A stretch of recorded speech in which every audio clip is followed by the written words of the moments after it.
Hello and welcome to Mastering in the Box. In today's 5-minute mastering method, we're going to take a look at how we can use mid-side EQ to add width to our masters.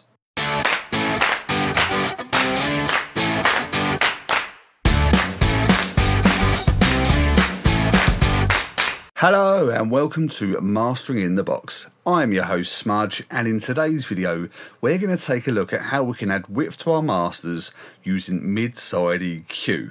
Before we get into the content of today's video, if you want to know more about digital mastering, then don't forget to hit that subscribe button below and click that bell and select all to receive notifications on all of our videos moving forward. So, stereo width and stereo widening plugins. There are plenty of options available on the market for mixing and mastering, but one of the challenges we face in a mastering context is applying too much stereo width can actually degrade the low end. What do I mean? Well, let's take a listen to this track, and what I'm going to do is use the stereo width function on this EQ. This EQ is the Amek EQ200 mastering EQ from Plugin Alliance, and what I'm going to do is engage the stereo width function, add the stereo width, and take a listen to what happens to the low end.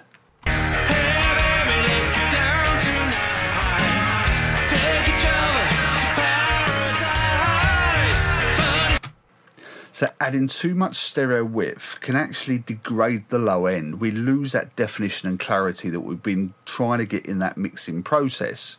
So this is the challenge with adding too much stereo width, is by adding too much it starts to mess with the phase. And where we've spent all that time in the mixing stage trying to get that low end defined and down the middle of the mix, by adding too much stereo width, not only does it mess with the phase, it effectively starts to push those low frequencies more to the sides of the stereo field and obviously hypes the high end of these sides. So what's the solution? Well, we can almost kind of replicate this by using some form of mid-side EQ. And if we use this in a function of a high shelf, but for the sides only, it actually gives us that perceived additional width that we're looking for. So how do we do it? Well, if we engage mid-side mode in this particular EQ, in this function, all the buttons to the left will be the mid or the mono frequencies, and all the buttons to the right will be the sides.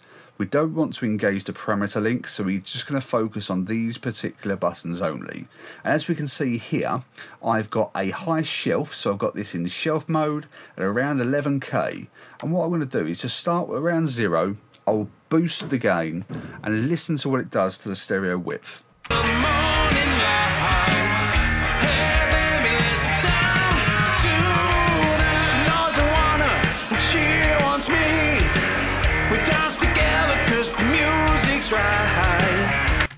So this is a great way to get perceived additional width whilst retaining that clarity with the low end. So we're not having any phase issues going to start affecting the bass, but we're adding that high shelf on the sides, which is giving us a perceived additional width. So this is a great tip to use if you want to get that additional width whilst retaining clarity with the low end.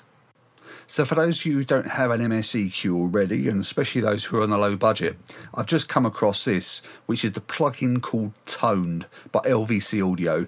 I'll leave links in the description down below, but this is 100% free. And this acts very much in the same way. So we can set this up here. What I've done is I've bypassed the free band mode of the EQ, so the frequency is 10.2k, and I've put it in side mode only, so it's only going to affect those frequencies above 10k on the sides. And I've really boosted the high frequencies here just to emphasize that we're looking to push those side frequencies to get that additional width. Let's bypass this, I'll then engage it, and let's take a listen.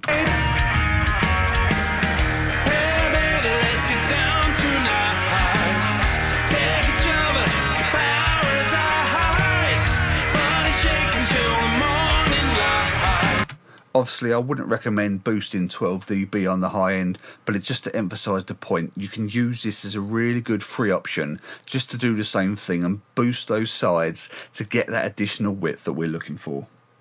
So that's it for today. I'll leave links in the description down below of the plugins used. I hope you find this useful, and if you want to know more about digital mastering, don't forget to hit that subscribe button below.